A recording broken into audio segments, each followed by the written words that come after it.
नमस्कार दोस्तों, हम आ चुके हैं माइक्रो एजुकेशन क्लासेस के एक और नए वीडियो के साथ। और इस बार अपन करने वाले हैं रासायनिक अभिक्रिया समीकरण का लेक्चर नंबर 2। पहले लेक्चर के अंदर अपन ने क्या क्या सीखा था भाई? पहले लेक्चर के अंदर अपन ने सीखा था रासायनिक अभिक्रिया किन्हें कहते हैं, रासायनिक समीकरण कैसे लिखते हैं। उसके अलावा अपन ने रासायनिक समीकरणों को संतुलित करना सीखा था। अभी अपन सीखेंगे रासायनिक अभिक्रियाओं के प्रकार। ठीक है, तो चलिए शुरू करते हैं। रासायनिक अभिक्रियाओं के प्रकार। फर्स्ट जो अभिक्रिया अपन लेने वाले हैं वो है अपनी संयोजन अभिक्रिया। क्या है? संयोजन अभिक्रिया।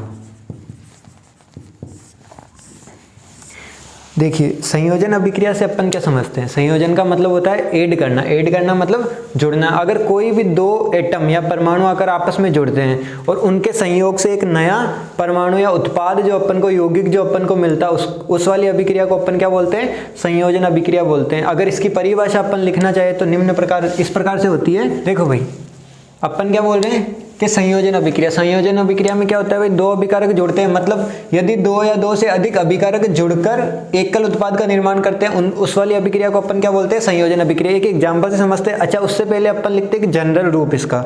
ठीक है, क्या होता है भाई जनरल रूप? जैसे अपन लेते हैं ए और साथ में लेते हैं बी। ठीक है, दो अभिकारक हो गए अपने पास और दोनों जुड़ के निर्माण किसका करेंगे?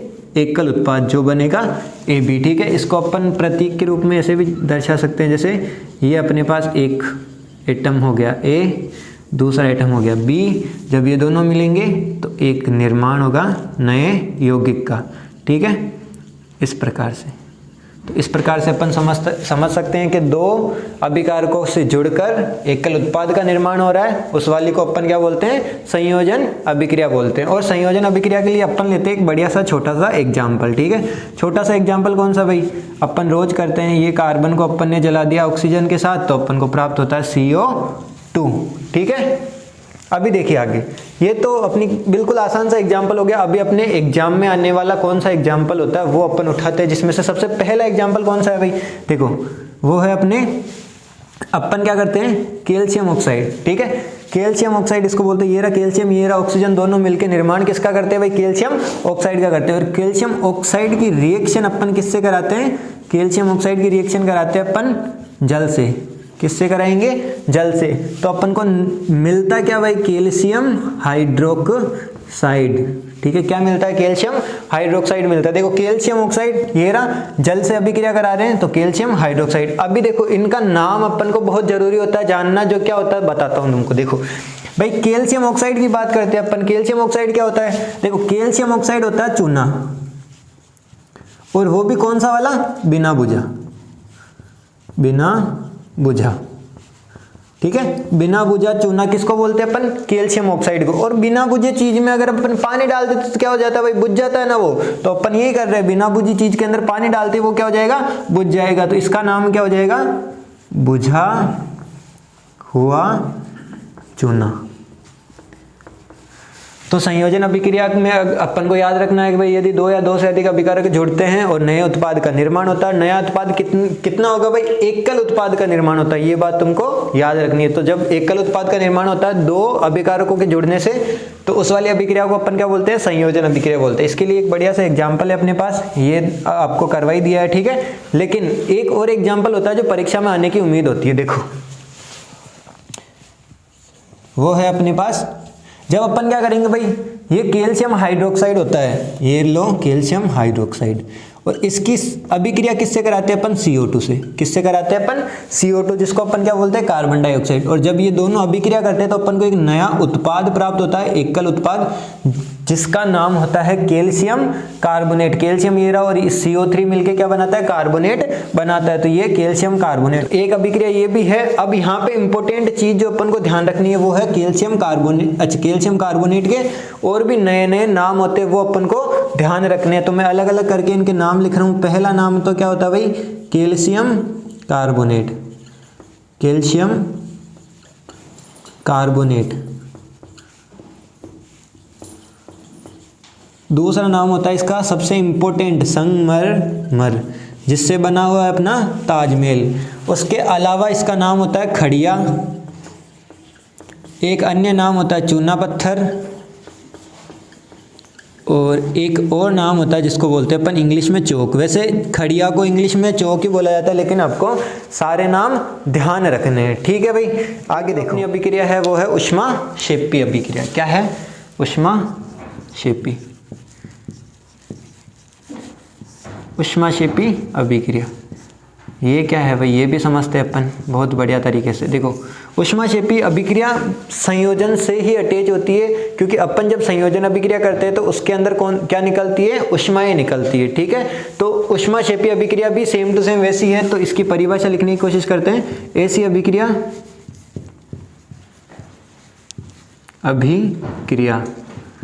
जिसमें ऊष्मा का उत्सर्जन होता है। कौन सी अभिक्रिया कहलाती है भाई? ऊष्माक्षेपी अभिक्रिया कहलाती है। फिर से अपन वही एक दो एग्जाम्पल लेके समझते हैं। तो पहला एग्जाम्पल अपन जो लेने वाले हैं वो है अपना, पहला एग्जाम्पल है अपना प्राकृतिक गैस का दहन। तुम्हारी किताब के अंदर भी यही एग्जाम्पल लिख रखा है। पहला है प्राकृतिक गैस का दहन। अपन क्या करेंगे भाई? प्राकृतिक गैस का दहन करेंगे। दहन से तो तुमको समझ में आ ही रहा होगा कि अपन किससे अभिक्रिया कराने वाले हैं? ऑक्सीजन से। लेकिन प्राकृतिक गैस क्या है ये तुमको समझ में नहीं आ रहा होगा। देखो, प्राकृतिक गैस क्या है? अपन को प्रकृति से जो गैस प्राप्त होती है उसको अपन क्या बोलते हैं? प्राकृतिक गैस। और प्राकृतिक गैस का जो सूत्र होता है, या किसको कहा जाता है प्राकृतिक गैस? प्राकृतिक गैस कहा जाता है मीथेन को। और मीथेन का फॉर्मूला क्या होता है? CH4। इसका नाम अपन इधर लिख देते हैं, क्या बोलते हैं इसको? मीथेन। और इसका सूत्र क्या होता है भाई? CH4। और जब इसकी अभिक्रिया किससे कराते हैं अपन? ऑक्सीजन से। तो अपन को प्राप्त क्या होता है? एक तो अपन को प्राप्त होता है H2O, और उसके साथ में प्राप्त होती है CO2, और जो निकलती है वो है ऊष्मा। क्या निकलती है? ऊष्मा। तो देखो भाई, जब CH4 की अभिक्रिया किससे कराई अपन ने? ऑक्सीजन से कराई। तो अपन को क्या प्राप्त हुआ? H2O, CO2, और साथ में क्या निकली? ऊष्मा निकली, ठीक है। और ये है अपने ऊष्माक्षेपी अभिक्रिया का पहला एग्जाम्पल। और इसी के साथ अपन दूसरा एग्जाम्पल देखते हैं, एग्जाम्पल नंबर 2, ठीक है। और दूसरा एग्जाम्पल क्या है? एक है अपने शाक सब्जियों। शाक सब्जियों मतलब जो भी अपनी सब्जियां होती है, ठीक है, फल फ्रूट सब्जियां। जब इनका अपन क्या करते हैं? विघटन करते हैं, तो उससे भी अपन को क्या प्राप्त होती है भाई? विघटन करते हैं तो अपन को क्या प्राप्त होती है? ऊष्मा निकलती है। और ये भी किसका एग्जाम्पल है? एक ऊष्माक्षेपी अभिक्रिया का एग्जाम्पल है, ठीक है। इसी के साथ एक सबसे मोस्ट इंपोर्टेंट क्वेश्चन यहाँ से निकल के आता है, वो है श्वसन। क्या है? तीसरा जो एग्जाम्पल है अपना वो है श्वसन का। श्वसन, ठीक है। और श्वसन भी क्या होती है? एक प्रकार की ऊष्माक्षेपी अभिक्रिया होती है। देखो भाई, श्वसन अभिक्रिया में होता क्या? श्वसन अभिक्रिया में अपन क्या करते हैं? ग्लूकोज का विखंडन करते हैं। और ग्लूकोज का विखंडन कैसे करते हैं अपन? ग्लूकोज होता क्या भाई? पहले तो वो लिख लेते हैं, C6H12O6, ठीक है। ये अपना ग्लूकोज का क्षेत्र होता है। और इसका विखंडन करता है कौन? करता है भाई ऑक्सीजन से क्रिया करवाकर। और जब ग्लूकोज किससे अभिक्रिया करती है? ऑक्सीजन से अभिक्रिया करती है। तो अपने पता है तुमको क्या बनता है? एक तो बनता है H2O, उसके अलावा बनती है CO2, और उसके अलावा जो बनता है वो है ऊर्जा। क्या प्राप्त होती है अपन को? और ऊर्जा। और ये ऊर्जा जो प्राप्त होती है वो अपन को ATP में प्राप्त होती है। किसके अंदर? ATP में, जो अपन छठे चैप्टर के अंदर बहुत अच्छे तरीके से पढ़ने वाले हैं, ठीक है। तो अपन को ये याद रखना है। श्वसन भी क्या होती है? ऊष्माक्षेपी अभिक्रिया होती है। तुम्हारे क्वेश्चन भी है किताब के अंदर कि श्वसन ऊष्माक्षेपी अभिक्रिया कैसे है। तो श्वसन क्या होती है भाई? जब अपन श्वसन ग्लूकोज की अभिक्रिया किससे कराते हैं? ऑक्सीजन से कराते हैं। तो अपन को क्या प्राप्त होती है? H2O, CO2 और ऊर्जा प्राप्त होती है, ठीक है। इसीलिए अपन श्वसन को क्या बोलते हैं? ऊष्माक्षेपी अभिक्रिया बोलते हैं, ठीक है। देखो बच्चों, अभी तक अपन ने क्या सीख लिया है? अपन ने संयोजन अभिक्रिया सीख लिया, ऊष्माक्षेपी अभिक्रिया सीख लिया, ठीक है। अगला जो अभिक्रिया का प्रकार है वो है अपने वियोजन। क्या नाम है? वियोजन। वियोजन अभिक्रिया। बिल्कुल, जिस प्रकार नाम से ही अपने को स्पष्ट हो रहा है भाई कि वियोजन अभिक्रिया क्या है? वियोग करना। क्या करना? वियोग। जिस प्रकार संयोजन में अपन क्या कर रहे थे? दो चीजों को जोड़ रहे थे और एकल उत्पाद में बना रहे थे, जस्ट इसका उल्टा हुआ। इस बार क्या करेंगे अपन? एक चीज को तोड़ेंगे और दो अलग अलग भागों में डिवाइड करेंगे। तो चलिए करते हैं, ठीक है। देखो क्या है इनका? वियोजन अभिक्रिया। वियोजन अभिक्रिया ऐसी अभिक्रिया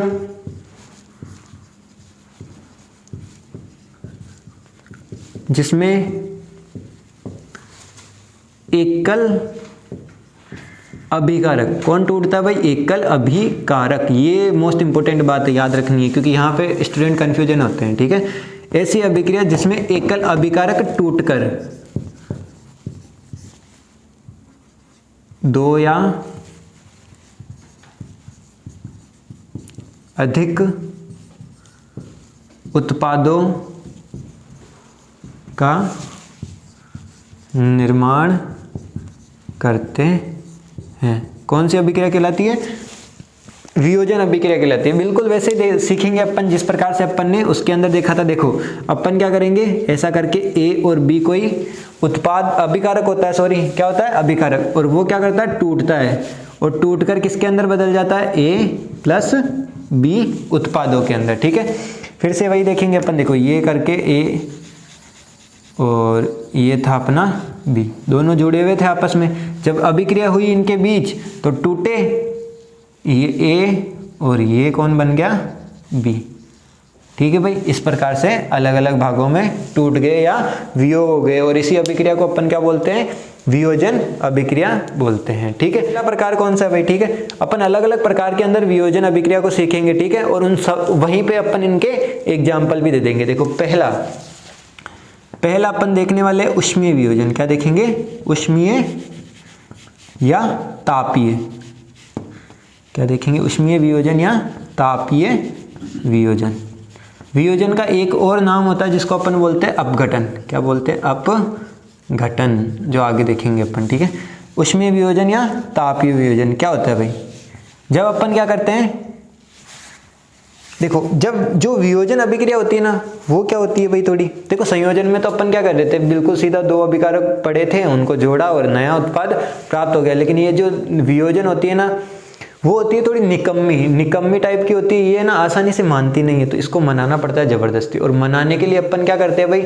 इसको कुछ ना कुछ चीजें देनी पड़ती है, ठीक है। अच्छा, कोई निकम्मा बच्चा होता है, उसको काम कराने के लिए अपन रिश्वत देते हैं ना, उसी प्रकार ये जो वियोजन अभिक्रिया होती है ना, इनको भी अपन को देनी पड़ती है रिश्वत।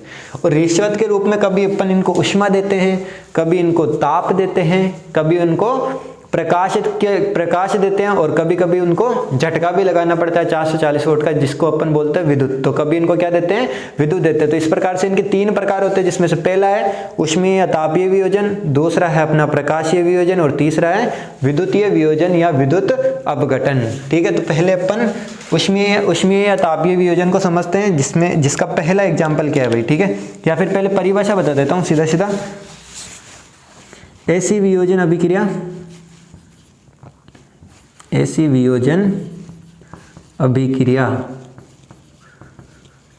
जिसमें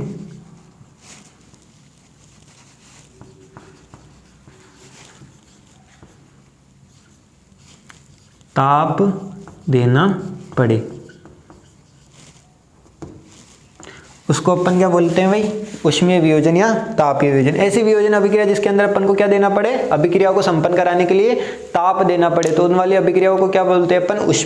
ऊष्मीय वियोजन या तापीय वियोजन बोलते हैं, ठीक है। एग्जाम्पल अपन देखते हैं, दो तीन बढ़िया से एग्जाम्पल है, जिसमें से पहला है अपने कैल्शियम कार्बोनेट। इसको अपन क्या कराते हैं? गर्म कराते हैं। और कैल्शियम कार्बोनेट को गर्म कराते अपन को क्या प्राप्त होता है? कैल्शियम ऑक्साइड, और क्या प्राप्त हो जाती है? CO2 गैस अपन को प्राप्त हो जाती है, ठीक है। ये तो अपना पहला एग्जांपल था भाई। कैल्शियम कार्बोनेट को अपन गर्म कराते तो अपन को क्या प्राप्त हो जाता है? CO, जिसको अपन कैल्शियम ऑक्साइड बोलते हैं, और गैस एक निकलती है जिसको अपन CO2 जिसको बोलते हैं कार्बन डाइऑक्साइड। उसके अलावा दो और अपने पास बढ़िया से एग्जाम्पल होते हैं, जिसमें से एक है अपने पास फेरस सल्फेट। जब इसको अपन गर्म कराते हैं ना, तो अपन को क्या प्राप्त होता है? Ferric oxide plus SO2 plus SO3। Most important reaction है परीक्षा में आने के पूरे चांस, ठीक है। उसके अलावा एक और रिएक्शन होती है जिसको अपन बोलते हैं लेड नाइट्रेट। और लेड नाइट्रेट को जब अपन आपस में गर्म कराते हैं, ठीक है, क्या कराते हैं? गर्म कराते हैं। तो गर्म कराते तो अपन को प्राप्त होता है PbO प्लस ऑक्सीजन, और उसके साथ में प्राप्त होती है NO2। ठीक है। तो ये अपन को याद रखनी है, 3 एग्जाम्पल है, 3 में से तीनों के तीनों इंपॉर्टेंट है, तीनों में से कोई भी परीक्षा में आ सकती है, और परीक्षा में नहीं भी आती है तो वियोजन अभिक्रिया की परिभाषा आ जाएगी, उसके अंदर अपन को एग्जाम्पल लिखना अनिवार्य होता है, ठीक है। देखो भाई, अपन ने उष्मीय वियोजन या तापीय वियोजन तो सीख लिया। अगला जो वियोजन का प्रकार है वो है अपने पास प्रकाशीय वियोजन। क्या है? प्रकाशीय वियोजन। और प्रकाशीय वियोजन में क्या होता है भाई? ऐसी वियोजन अभिक्रिया जिसके अंदर अपन क्या देते हैं? प्रकाश देते हैं। बिल्कुल आसान, बिल्कुल सरल परिभाषा है, खुद भी बना सकते हो तुम, ठीक है। प्रकाशीय वियोजन में प्रकाश देते हैं, उष्मीय या तापीय वियोजन में अपन उष्मा या ताप देते हैं, ठीक है। तो अपन क्या बात कर रहे हैं? प्रकाशीय वियोजन। इनके भी अपन 2 बढ़िया से एग्जाम्पल लिखते हैं जो परीक्षा में आने के चांस होते हैं। तो पहला है अपने पास AgCl2, ठीक है। AgCl, अपन AgCl ले रहे हैं, अब वियोजन अभिक्रिया करवानी है तो अपन क्या देंगे इसके अंदर? प्रकाश दे रहे हैं, क्योंकि बात किसकी चल रही है भाई? प्रकाश की चल रही है ना। तो ये अपन क्या दे दिया? अपन ने प्रकाश दिया। और जब इसको अपन क्या देंगे? प्रकाश देंगे तो Ag अलग हो जाएगा और Cl अलग।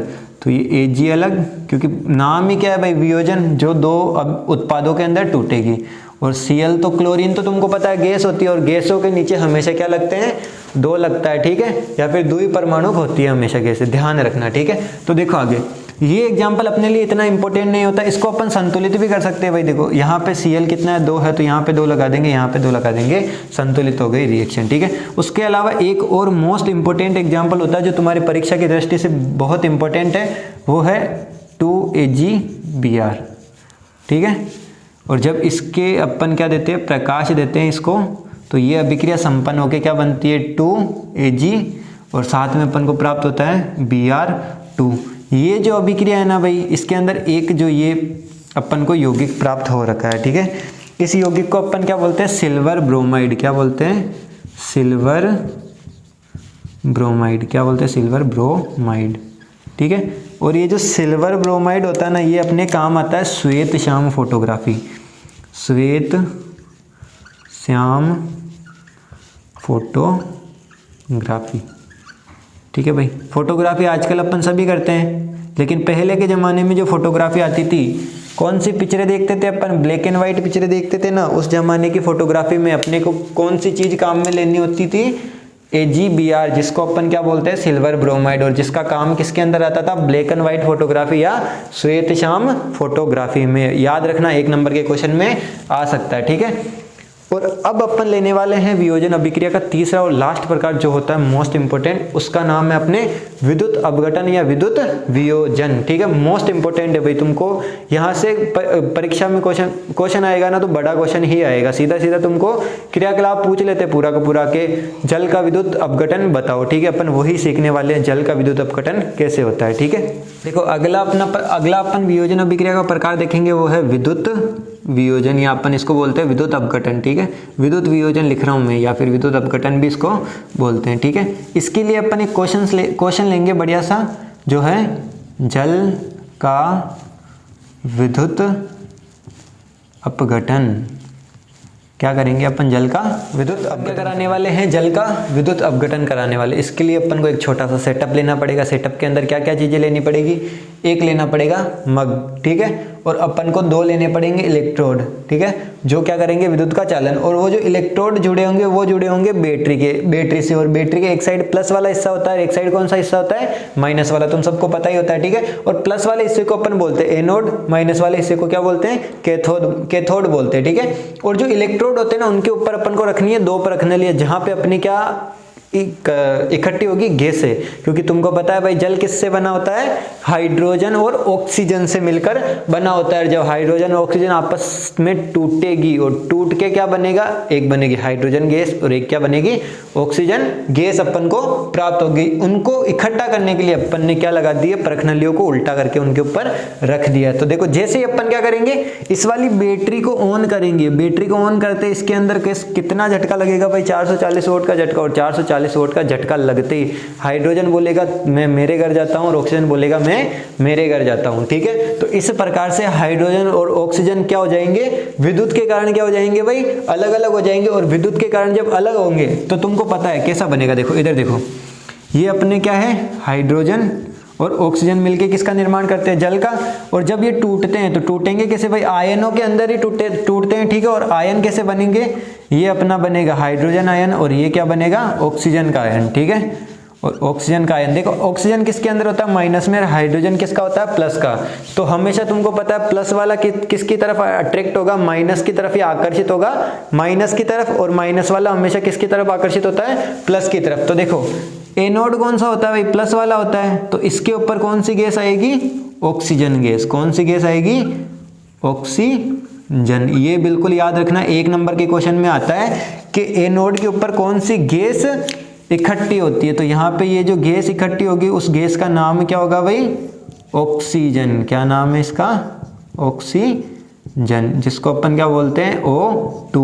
और माइनस वाले के पास कौन सी जाएगी, हाइड्रोजन गैस। तो यहाँ पे जो भी गैस जाएगी उसका नाम क्या है, हाइड्रोजन, हाइड्रोजन, ठीक है।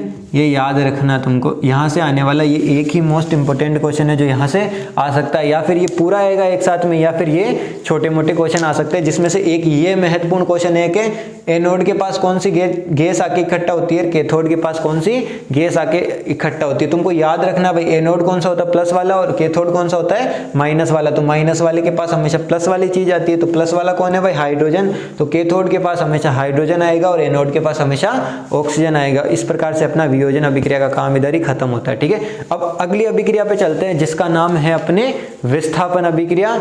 देखो भाई, अपन ने अभी तक वियोजन अभिक्रिया कर लिया, ठीक है। वियोजन अभिक्रिया के जस्ट साथ वाली जो अभिक्रिया होती है, जिस प्रकार अपन ने संयोजन के अंदर उष्मा क्षेपी अभिक्रिया देखी थी, उसके अंदर क्या हो रहा था भाई, दो अभिकारक मिल रहे थे, एकल उत्पाद बन रहा था और साथ में उष्मा निकल रही थी। तो उष्मा जो निकलती है उस वाली अभिक्रिया को उष्मा क्षेपी बोलते हैं। तो इसके अंदर तुमने देखा होगा अपन क्या दे रहे हैं, जो अभिकारक है उसको अपन क्या दे रहे हैं, उष्मा दे रहे हैं। उष्मा क्या कर रहा है, वो ग्रहण कर रहा है। तो इसी प्रकार अपन एक और अभिक्रिया का प्रकार लेंगे जिसको अपन क्या बोलते हैं, उष्मा शोषी। क्या बोलते हैं भाई, उष्मा शोषी। तो एक और अभिक्रिया का प्रकार लेते हैं नंबर 4, जिसको अपन क्या बोलेंगे, उष्मा शोषी।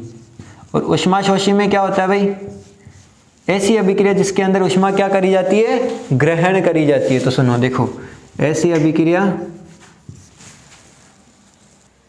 देखो भाई अपन ने अभी तक वियोजन अभिक्रिया सीख लिया। अगली अभिक्रिया जो सीखने वाले हैं वो है उष्मा शोषी, जो वियोजन के साथ ही अपन को पढ़नी होती है, ठीक है। क्योंकि अपन क्या करते हैं भाई, उस वियोजन अभिक्रिया कराते हैं तो उसके अंदर क्या देते हैं, उष्मा देते हैं, ठीक है। और जो उष्मा को ग्रहण करती है उसी को अपन क्या बोलते हैं, उष्मा शोषी अभिक्रिया बोलते हैं। तो ठीक है, देखते हैं ऐसी अभिक्रिया जिसमें उष्मा ग्रहण की जाती है। क्या की जाती है, ग्रहण की जाती है। और ऐसी अभिक्रिया जिसके अंदर उष्मा अपन ग्रहण करते हैं उसी को अपन क्या बोलते हैं, उष्मा शोषी अभिक्रिया बोलते हैं। एक बढ़िया सा छोटा सा एग्जाम्पल ले लेते हैं, इतना ज़्यादा इंपॉर्टेंट नहीं है, फिर भी एक छोटा सा एग्जाम्पल ले लेते हैं। तुम्हारे क्वेश्चन आ सकता है भाई कि उष्मा शोषी अभिक्रिया और उष्मा क्षेपी अभिक्रिया के अंदर अंतर बताइए। तो वो तुम लिख दोगे, उष्मा क्षेपी के बारे में तुमको जानकारी है, उष्मा शोषी के बारे में तुमको जानकारी है, तो तुम दोनों के बारे में लिख देना, ठीक है। ऐसा क्वेश्चन आ सकता है।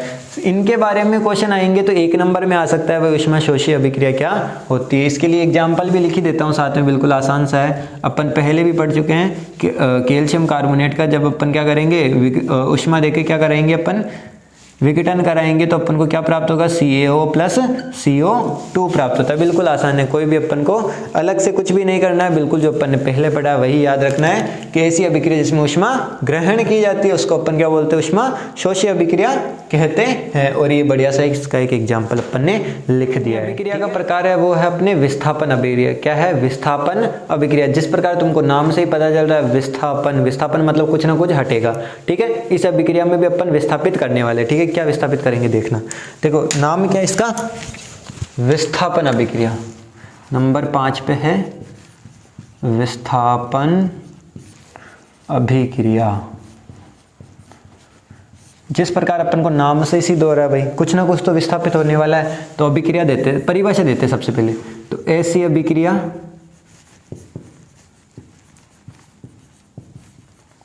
जिसमें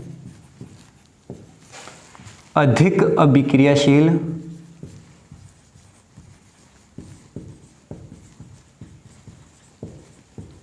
तत्व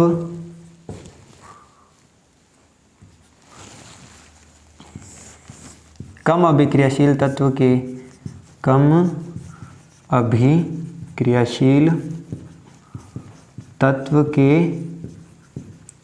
यौगिक को विस्थापित कर देता है। क्या करता है भाई? ऐसी अभिक्रिया जिसमें अधिक अभिक्रियाशील तत्व कम अभिक्रियाशील तत्व के यौगिक को क्या कर देता है? विस्थापित कर देता है। तो अपन को ये तो समझ में आ रहा है भाई कि ऐसी अभिक्रिया हो रही है जिसके अंदर क्या हो रहा है, कोई एक तत्व होगा जो ज़्यादा अभिक्रियाशील होगा, कोई एक तत्व होगा जो कम अभिक्रियाशील होगा, और फिर दोनों जब आपस में अभिक्रिया करेंगे तो कम अभिक्रियाशील तत्व के यौगिक को कौन विस्थापित कर देगा? अधिक अभिक्रियाशील तत्व विस्थापित कर देगा। अच्छा, कब से अधिक कम अधिक कम अधिक कम, दिमाग खराब हो जाता है। तो अपन को इसके लिए, अच्छा, अधिक अभिक्रियाशील और कम अभिक्रियाशील तत्व के लिए अपन को क्या पढ़नी पड़ेगी? एक श्रेणी होती है जिसको अपन क्या बोलते हैं? सक्रियता श्रेणी। सक्रियता श्रेणी क्या होती है भाई?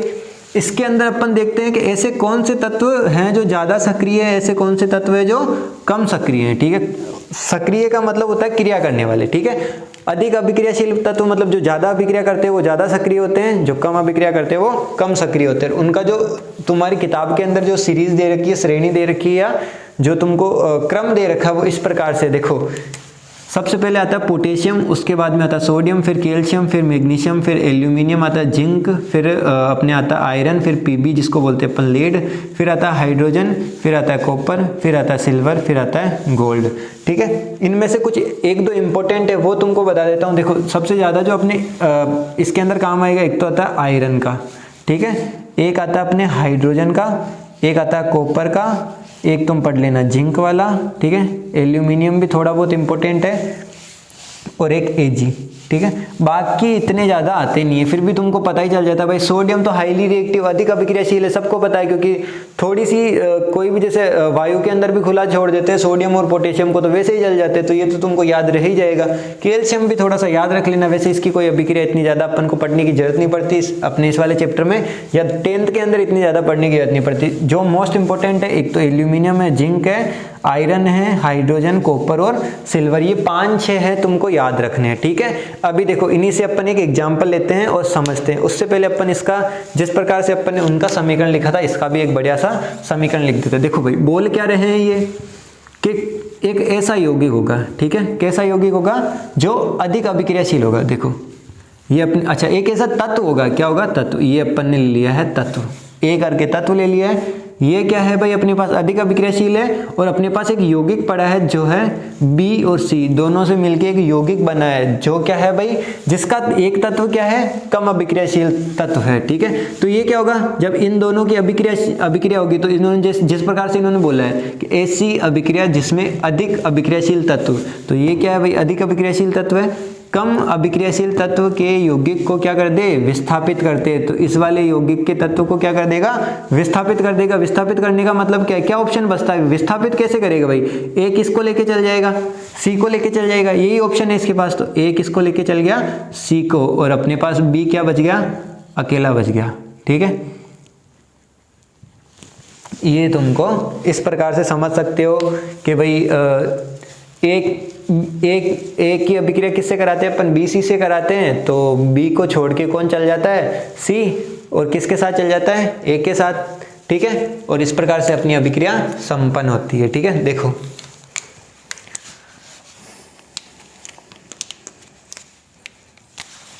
ये अपन इसको ऐसे भी दर्शा सकते हैं, ये अपना ए था, ये अपना बी, और ये है अपना सी।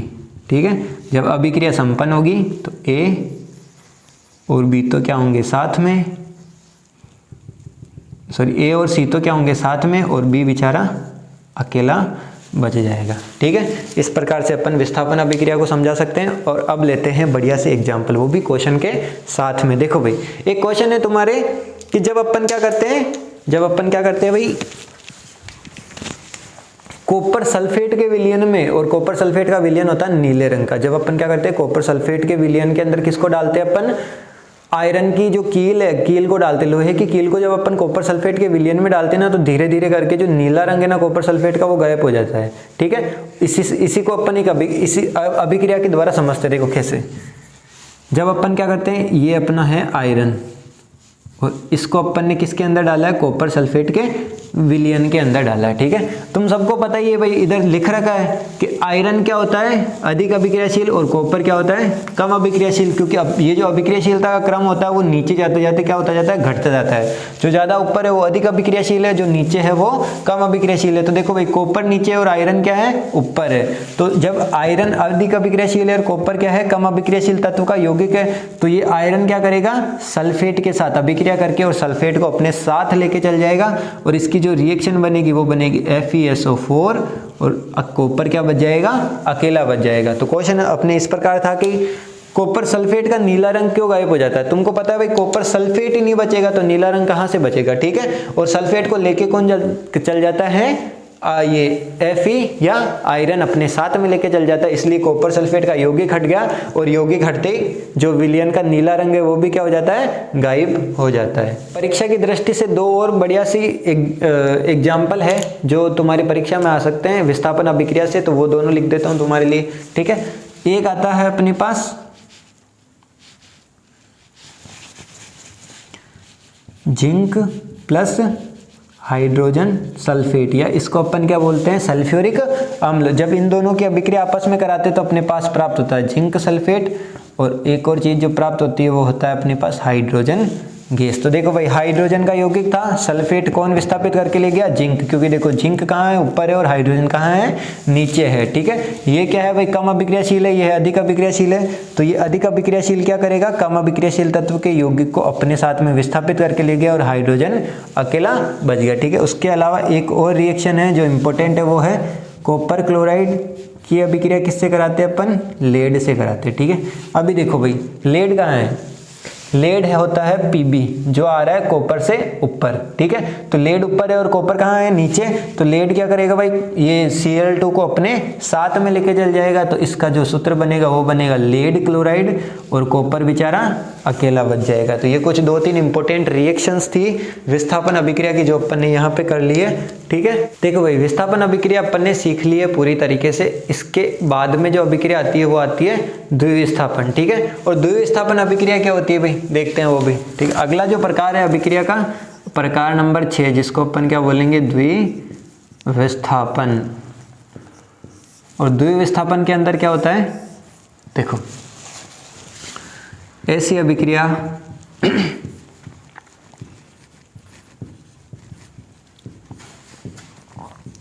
जिसमें आयनों का क्या हो भाई, आयनों का आदान प्रदान होता है। कैसी अभिक्रिया, ऐसी अभिक्रिया जिसके अंदर क्या हो भाई, आयनों का आदान प्रदान हो। ठीक है, कैसे होती है, देखो ये है अपने पास A for Apple, B for ball. A for Apple, B for ball नहीं है, ये है तत्व A, ये है तत्व B, जो मिलके एक यौगिक बना लेते हैं AB। ठीक है, AB यौगिक बना है, एक यौगिक है अपने पास CD। ठीक है, जब इन दोनों की अपनी अभिक्रिया होती है, तो अभिक्रिया होने के बाद में क्या होता है भाई, आयनों, देखो इनको अभिक्रिया कराने के लिए ऑप्शन क्या बचता है कि या तो B उठ के इधर चल जाए और D उठ के इधर आ जाए, बस एक ही ऑप्शन बचता है। तो इसलिए क्या होगा भाई, आयनों का आदान प्रदान। और आयनों का आदान प्रदान किस प्रकार से होगा, B तो चल जाएगा C के पास, और D चल जाएगा किसके पास, B के पास। ठीक है, और अभिक्रिया किस प्रकार से संपन्न होगी, देखो ये है अपना A, इसके पास कौन आ जाएगा, D प्लस, और ये है अपना C, जिसके पास कौन आ जाएगा, B। और इस प्रकार से अपनी अभिक्रिया क्या हो जाएगी, संपन्न। ठीक है, और ये कौन सी अभिक्रिया हो गई, द्विविस्थापन। इसको अपन उससे समझाए, देखो ये अपना A था भाई, बिल्कुल ब्लैक कलर का, और जिसकी अभिक्रिया किससे हुई थी, B, जो बिल्कुल खाली था। फिर उसकी अभिक्रिया अपन ने कराई थी C, ये है अपना C, और ये है अपन ले लेते हैं D, जिसके अंदर थोड़ा अलग प्रकार से ये ले लिया। ठीक है, तो ये चारों की अभिक्रिया हो रही है। कौन आ रहा है भाई, D उठ के A के पास आ रहा है, तो A तो अपना पूरा ब्लैक, और ये अपना हो गया D।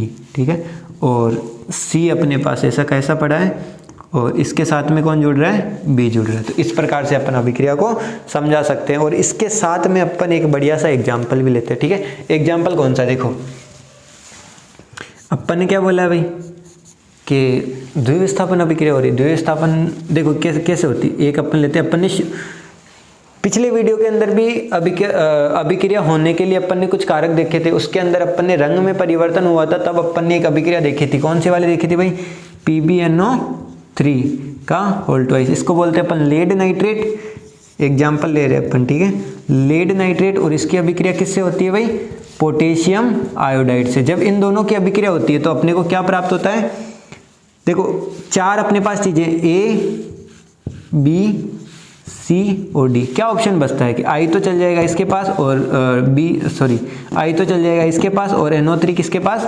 K के पास। तो अपन लिखते हैं KNO3 प्लस, और जो Pb के साथ में कौन आके जुड़ जाएगा? I, PbI2। ये अपने पास इस प्रकार से क्या संपन्न हो जाएगी? अभिक्रिया। और ये बढ़िया सा इसका एग्जाम्पल है, ठीक है, ये देख लेना तुम। और इसके अंदर देखो एक विचित्र बात जो अपन को प्राप्त हुई थी, कौन सी प्राप्त हुई थी भाई? अपन जब भी लेड नाइट्रेट और किसकी अभिक्रिया कराते हैं? पोटेशियम आयोडाइड की। जब इन दोनों की अभिक्रिया कराते हैं तो अपन को एक चीज प्राप्त होती है, वो होती है लेड आयोडाइड। और ये जो लेड आयोडाइड प्राप्त होता है ना, अपन ने वहां पे भी पढ़ा था, पीला अवक्षेप प्राप्त होता है। क्या प्राप्त होता है? पीला अवक्षेप। तो यहां से अपन एक और अभिक्रिया का प्रकार सीखते हैं जिसका नाम है अवक्षेपण अभिक्रिया, और ये है अभिक्रिया का प्रकार नंबर 7। क्या नाम है भाई? अवक्षेपण अभिक्रिया। अवक्षेपण अभिक्रिया। देखो इसकी अगर अपन परिभाषा लिखेंगे तो क्या लिखेंगे? ऐसी अभिक्रिया जिसमें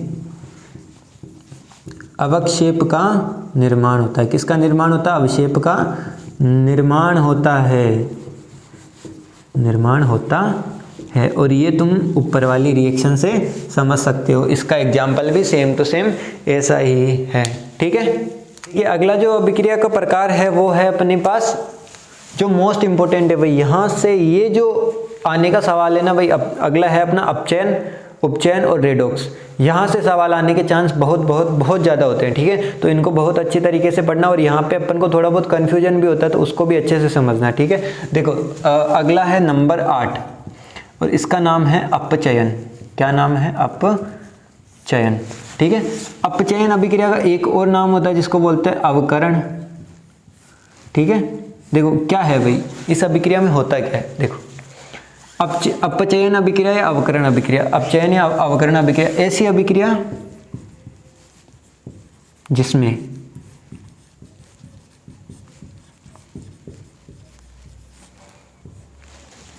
हाइड्रोजन की तो क्या होती है भाई अपने पास?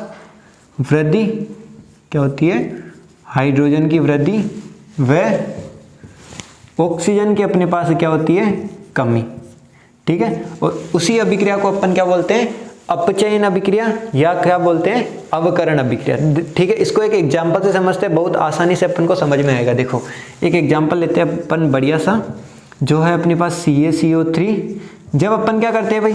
CaCO3 को गर्म करके तोड़ते हैं, सबको पता है, ठीक है।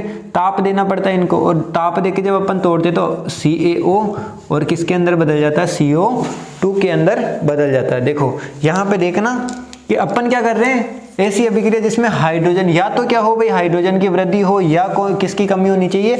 ऑक्सीजन की। उनको अपन क्या बोलेंगे? अपचयन अभिक्रिया या अवकरण अभिक्रिया। देखो ये CaCO3 है, पूरा देखना इसके अंदर ऑक्सीजनों की संख्या कितनी है भाई? 3 दिख रही है तुमको, ये देखो ये ऑक्सीजनों की संख्या कितनी है? 3। और जब अपन यहाँ पे देखेंगे तो ऑक्सीजनों की संख्या कितनी हो जाएगी?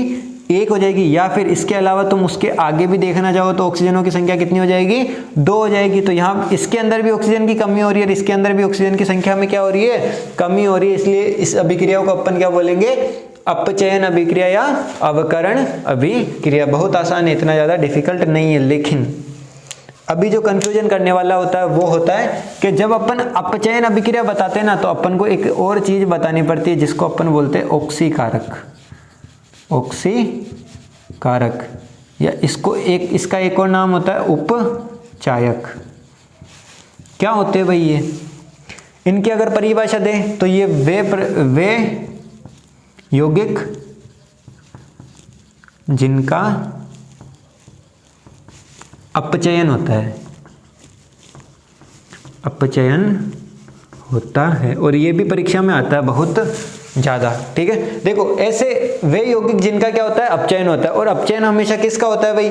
हमेशा अभिकारक का होता है। तो ध्यान रखना जो ऑक्सीकारक या उपचयक जो अपन को प्राप्त होते हैं हमेशा कहाँ प्राप्त होंगे, अभिकारकों में ही प्राप्त होंगे। तो अपन को अब दिख रहा है यहाँ पे कि जो ये वाली अभिक्रिया है इसके अंदर किसका हो रहा है, अब अपचयन किसका हो रहा है, CaCO3 का। तो ये पूरा मिलके क्या बन जाएगा, ऑक्सीकारक। क्या बन जाएगा, ऑक्सीकारक।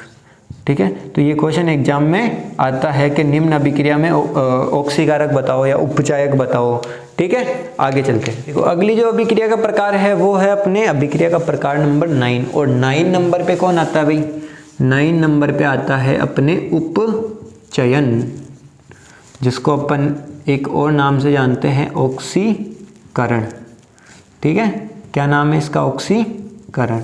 देखो होता क्या है ऑक्सीकरण या उपचयन, जिस प्रकार से अपन ने पहले पिछली वाली अभिक्रिया में क्या देखा था, हाइड्रोजन की क्या हो रही थी, वृद्धि हो रही थी, और ऑक्सीजन की क्या हो रही थी, कमी। उसी को अपन क्या बोलते हैं, अपचयन अभिक्रिया बोलते हैं। ठीक है, उसी प्रकार जस्ट उसका विपरीत है, ये उल्टा है। क्या है भाई, यहाँ पे ऐसी अभिक्रिया जिसमें ऐसी अभिक्रिया जिसमें किसकी कमी होगी भाई, हाइड्रोजन की तो क्या होने वाली है, कमी, और ऑक्सीजन की क्या होने वाली है, वृद्धि। क्या होगी, ऑक्सीजन की वृद्धि। ऐसी अभिक्रियाओं को अपन क्या बोलते हैं, उपचयन अभिक्रिया या ऑक्सीकरण अभिक्रिया। एक एग्जांपल से समझते हैं, बढ़िया से एग्जांपल है अपने पास। देखो बहुत सारे एग्जांपल मिल जाएंगे इसके। मैग्नीशियम की अभिक्रिया किससे कराते हैं अपन, ऑक्सीजन से। तो देखना मैग्नीशियम ऑक्साइड प्राप्त होता है। और मैग्नीशियम ऑक्साइड देखना, मैग्नीशियम में पहले ऑक्सीजन की कमी थी। देखो भाई जब अपन इसको ऐसे समझते हैं तो मैग्नीशियम में पहले थी ऑक्सीजन की कमी, और यहाँ पे मैग्नीशियम में क्या हो गई, ऑक्सीजन की वृद्धि हो गई। और जहाँ पे ऑक्सीजन की वृद्धि होती है वहाँ पे कौन सी अभिक्रिया होती है, उपचयन अभिक्रिया। ठीक है, लेकिन जैसे उसके अंदर अपन ने क्या बताया था, उपचायक बताया था, जस्ट यहाँ पे भी अपन क्या बताएंगे, अपचायक बताएंगे। क्या बताएंगे, अपचायक, जिसका एक नाम और होता है अवकारक। अवकारक इतना ज़्यादा यूज में आता नहीं है, हमेशा अपचायक ही काम में आता है। तो वे यौगिक या वे पदार्थ, जो वो भी बोल सकते हैं अपन, वे पदार्थ भी बोल सकते हैं।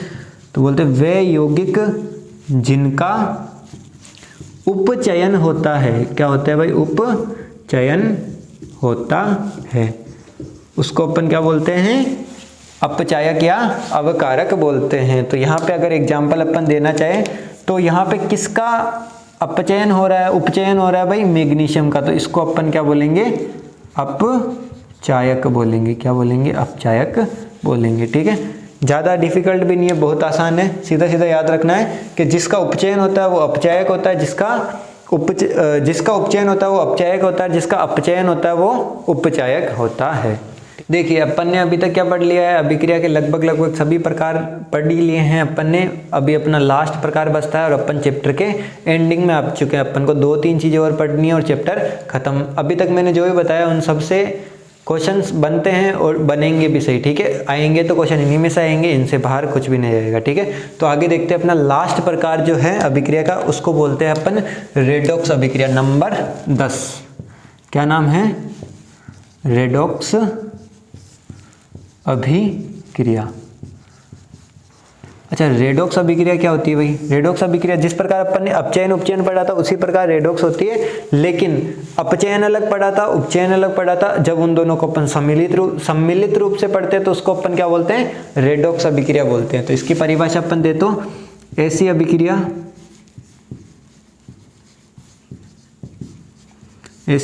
जिसमें अपचयन व उपचयन अभिक्रियाएं एक साथ हो, उनको अपन क्या बोलते हैं, रेडॉक्स अभिक्रिया बोलते हैं। ठीक है, अब इसको भी अपन 2-3 बढ़िया से एग्जाम्पल से समझेंगे जो तुम्हारी परीक्षा में आते ही रहते हैं, एनी टाइम आते रहते हैं। और मेरे को लगता है इस बार उन 2 या 3 एग्जाम्पल कराऊंगा, उनसे बाहर कुछ नहीं जाएगा शायद। ठीक है, तो देखो पहला एग्जाम्पल कौन सा है, वो है तुम्हारी किताब के अंदर भी रेडॉक्स अभिक्रिया का पहला एग्जाम्पल यही दे रखा है, वो है CO प्लस इसकी अभिक्रिया किससे कराते हैं अपन, हाइड्रोजन से। तो अपन को क्या प्राप्त होती है, एक तो प्राप्त होती है Cu और एक प्राप्त होता है अपन को H2O। ठीक है, देखो किस प्रकार से तुमको दिख रहा होगा यहाँ पे कि कॉपर ऑक्सीजन को छोड़ के ऑक्सीजन को क्या कर दिया इसने, छोड़ दिया है कॉपर ने, ठीक है। और हाइड्रोजन क्या कर लिया है, ऑक्सीजन को ग्रहण कर लिया है, ठीक है। देखो दिख रहा होगा तुमको। और जहाँ पे क्या होता है भाई, ऑक्सीजन की क्या होती है, कमी, तो यहाँ पे देखो कॉपर के पास पहले ऑक्सीजन था और ऑक्सीजन की कमी हो गई, और कमी होते अभिक्रिया कौन सी होती है अपचयन, ठीक है। और जहाँ पे क्या होती है ऑक्सीजन की वृद्धि, तो हाइड्रोजन के पास पहले ऑक्सीजन नहीं था, अभी क्या आ गया ऑक्सीजन, तो उस वाली अभिक्रिया को क्या बोलते हैं, उपचयन। और उपचयन अभिक्रिया का एक और नाम होता है जिसको अपन बोलते हैं ऑक्सीकारक अभिक्रिया, ठीक है। लेकिन अपन को दो चीज और बतानी पड़ती है, कभी कभी परीक्षा में पूछ लेते हैं अपन को कि निम्न अभिक्रिया में अपचायक और उपचायक बताओ। क्या बताना है, एक तो बताना अपन को अपचायक और एक बताना होता है उपचायक, ठीक है। अपचायक क्या होता है और उपचायक क्या होता है तुमको मैंने बता ही दिया। वैसे अपचायक और उपचायक के अंदर अंतर, जिस अभिक्रिया के अंदर क्या होता है उपचयन होता है उस वाली के अंदर अपन को क्या प्राप्त होता है अपचायक, और जिसके अंदर होता है अपचयन उसके अंदर उपचायक अपन को प्राप्त होता है। देखो अपचायक जिसके अंदर क्या हो रहा है अपचयन हो रहा है, और हमेशा कौन सा वाला अभिकारक अपन को क्या बोलेंगे, उसको अपन अपचायक बोलेंगे। तो उपचयन अभिक्रिया को जो अभिकारक होता है उसको अपन अपचायक बोलते हैं। तो यहाँ पे अपचायक कौन है, हाइड्रोजन गैस। और अपचयन अभिक्रिया का जो अभिकारक होता है उसको अपन क्या बोलते हैं उपचायक। तो अपचयन अभिक्रिया में अभिकारक कौन है भाई, CuO, ठीक है, कॉपर ऑक्साइड। तो यहाँ पे उपचायक कौन होगा, कॉपर ऑक्साइड होगा। बिल्कुल आसान है, ये परीक्षा के अंदर क्वेश्चन बनता है, ठीक है। एक और बढ़िया सा एग्जाम्पल अपन लेते हैं, वो है अपना जिंक ऑक्साइड की अभिक्रिया किससे कराते हैं अपन, कार्बन से। तो अपन को प्राप्त होता है कार्बन मोनोऑक्साइड, और उसके अलावा अपन को प्राप्त होता है जिंक।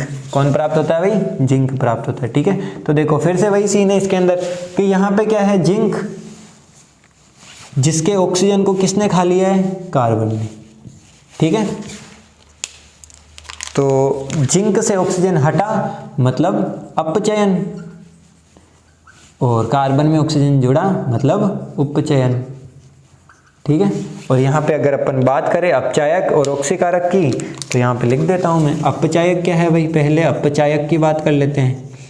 अपचायक जिसके अंदर उपचयन अभिक्रिया होती है और उसका अभिकारक कौन है, कार्बन। तो यहाँ पे अपचायक हो जाएगा कार्बन। और अगली बात करते हैं उपचायक की, तो उपचायक कौन हो जाएगा भाई अपने पास, जिसके अंदर अपचयन अभिक्रिया हो रही है और उसका अभिकारक कौन है, जिंक ऑक्साइड। तो ये अपन ने देख लिया, उपचायक भी देख लिया और अपचायक भी देख लिया है। तो ये अपना रेडॉक्स अभिक्रिया भी क्या हुआ, अभी तक अपन ने अभिक्रियाओं के सारे प्रकार खत्म कर लिए। अब अपन पढ़ने वाले हैं उपचयन अभिक्रिया के प्रभाव। देखो उपचयन अभिक्रिया के अपन को दो प्रभाव दे रखे हैं। पहला प्रभाव कौन सा है, विकृत गंधिता, और दूसरा प्रभाव कौन सा दे रखा है, संक्षारण दे रखा है। और संक्षारण को अपन यहाँ ना पढ़ के अपन तीसरे चैप्टर में पूरा बहुत अच्छे तरीके से पढ़ेंगे, इसलिए अपन संक्षारण को तीसरे चैप्टर में करेंगे। लेकिन यहाँ पे अपने एक टॉपिक बचता है जिसका नाम क्या है भाई, विकृत गंधिता। क्या है, विकृत गंधिता, था नहीं था, विकृत गंधिता, ठीक है। ये क्या भला है भाई, देखो समझो इसको। विकृत गंधिता क्या है, देखो कभी कभी अपन क्या करते हैं, अपन जैसे कोई भी तेलीय चीज़ खाते हैं, जैसे 5 रुपए का कुरकुरा, चिप्स, कुरकुरा नहीं चिप्स खाते हैं, ठीक है। चिप्स ये सारी चीज़ें खाते हैं। तो अपन क्या करते हैं भाई, जितना खाना अपन को आता है उतना अपन खा लेते हैं, लेकिन बचा हुआ अपन क्या रख देते हैं, उसको खुलाई वहीं पे टेबल पे छोड़ देते हैं। तो उसके बाद में जब फिर से अपन बाहर खेल कूद के फिर से वापस आते हैं, और जैसे ही अपन उसको देखते हैं, किसको, चिप्स को, चिप्स के टुकड़े को जो भी अपन ने वहाँ पे छोड़ा था, तो अपन क्या देखते हैं, उसने अपना जैसे स्वाद हुआ, गंध हुआ, उसके अंदर क्या चेंजेस आ जाते हैं, और उसकी परत जो होती है वो क्या हो जाती है, थोड़ी भूरी भूरी हो जाती है भाई। और वो किसके कारण होती है, विकृत गंधिता के कारण। और विकृत गंधिता भी इसी प्रकार का एक फिनोमिना है जिसको अपन क्या बोलते हैं, परिभाषा किस प्रकार से देते हैं इसकी, कि तेल व वसायुक्त, क्या होता है भाई, जिसके अंदर तेल होता है या वसा होता है, वसायुक्त खाद्य पदार्थ, खाद्य पदार्थों को वायु में खुला छोड़ देने पर वह किससे अभिक्रिया कर लेते हैं, ऑक्सीजन से। तुमको पता ही है वायुमंडल के अंदर ऑक्सीजन होती है, तो जो बाहर जो अपन ने चिप्स रखी थी वो किससे अभिक्रिया कर लेती है भाई, ऑक्सीजन से अभिक्रिया कर, वह ऑक्सीजन से अभिक्रिया कर अपने स्वाद व गंध में परिवर्तन कर लेती है, और इसी को अपन क्या बोलते हैं, विकृत गंधिता कहते हैं। ठीक है। अच्छा, यहाँ से एक और इम्पोर्टेंट क्वेश्चन बनता है कि विकृत गंधिता में अभिक्रिया का कौन सा प्रकार होता है। देखो भाई, ये क्वेश्चन क्या बनता है कि विकृत गंधिता में अभिक्रिया का कौन सा प्रकार होता है, तो तुमको दिख ही रहा है कि अपन प्रभाव किसके पड़ रहे हैं, उपचयन अभिक्रिया के प्रभाव पड़ रहे हैं। तो इसके अंदर क्या कौन से अभिक्रिया का प्रकार होगा, उपचयन। और अगर ऐसे समझ में नहीं आता तो तुमने देखा है, क्या देखा है परिभाषा के अंदर, किसको देखा है, ऑक्सीजन को। और ऑक्सीजन जहां पे भी जुड़ता है तो अपन ने बोला ही तो है भाई, खुला छोड़ देने पर वह ऑक्सीजन से क्या कर रहा है, अभिक्रिया कर रहा है, ऑक्सीजन से अभिक्रिया कर रहा है। इसका मतलब क्या, ऑक्सीजन आके जुड़ रहा है उसके अंदर। और जब ऑक्सीजन आके जुड़ेगा, इसका मतलब क्या हुआ कि ऑक्सीजन आके जब ऑक्सीजन जुड़ता है तो अभिक्रिया कौन सी होती है, उपचयन अभिक्रिया होती है। ठीक है। अच्छा भाई, अभी देखो विकृत गंधिता तो अपन को कुछ हानिकारक लग रहा है, क्योंकि अपनी चीजें क्या होती जा रही है, खराब होती जा रही है। और खराब होने में कौन सा लाभ होता है, खराब होने में तो हानि होती है। अब उस हानि से बचने के लिए कुछ उपाय होते हैं, बढ़िया से 2-3 वो सीख लेते हैं अपन। ठीक है। तो इससे बचाव के कुछ उपयोग होते हैं, जैसे बचाव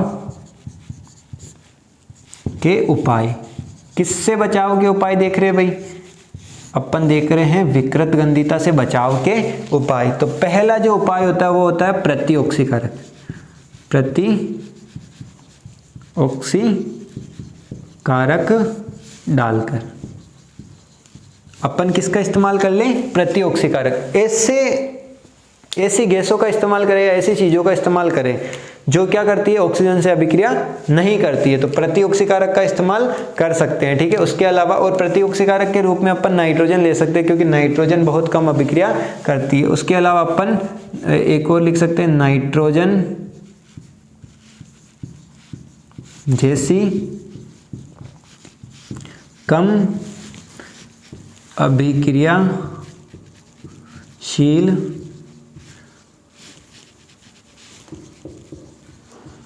गैस से डालकर अपन क्या कर सकते हैं भाई, तुमने देखा होगा बहुत सारे जितने भी चिप्स कुरकुरे सब आते हैं, सबके अंदर क्या होती है, थैली फूली हुई होती है, तो उसके अंदर हवा भरी जाती है ना। और कौन सी हवा भरी जाती है, कौन सी गैस भरी जाती है उसके अंदर, नाइट्रोजन गैस भरी जाती है। और नाइट्रोजन क्यों भरी जाती है भाई, क्योंकि नाइट्रोजन गैस होती है वो क्या होती है, कम अभिक्रियाशील होती है, लगभग अक्रिय होती है। ठीक है। ये ज्यादा क्रिया नहीं करती है, जिस कारण से किसको डाला जाता है, नाइट्रोजन को डाला जाता है। और एक और फाइनल जो अपना बचाव है वो है वायुरोधी बर्तनों में। ये जो तेल या वसायुक्त जो भी अपन पदार्थ होते हैं उनको किसके अंदर डाल दें, वायुरोधी बर्तनों में। किसके अंदर डाल दें, वायुरोधी बर्तनों में।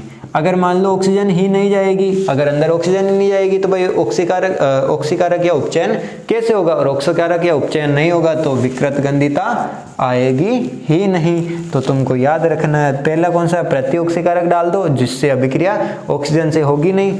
दूसरा नाइट्रोजन डाल दो तो वो भी ऑक्सीजन से अभिक्रिया इतना ज़्यादा नहीं करता। और तीसरा है वायुरोधी बर्तनों में डालकर रखें, वायुरोधी बर्तनों में डालकर रखें, जिनसे अगर वायु अंदर नहीं जाएगी तो अपने क्या होगा भाई, कोई अभिक्रिया नहीं होगी, जिससे अपने उपचयन अभिक्रिया होगी नहीं, तो विकृत गंधिता होगी नहीं। ठीक है।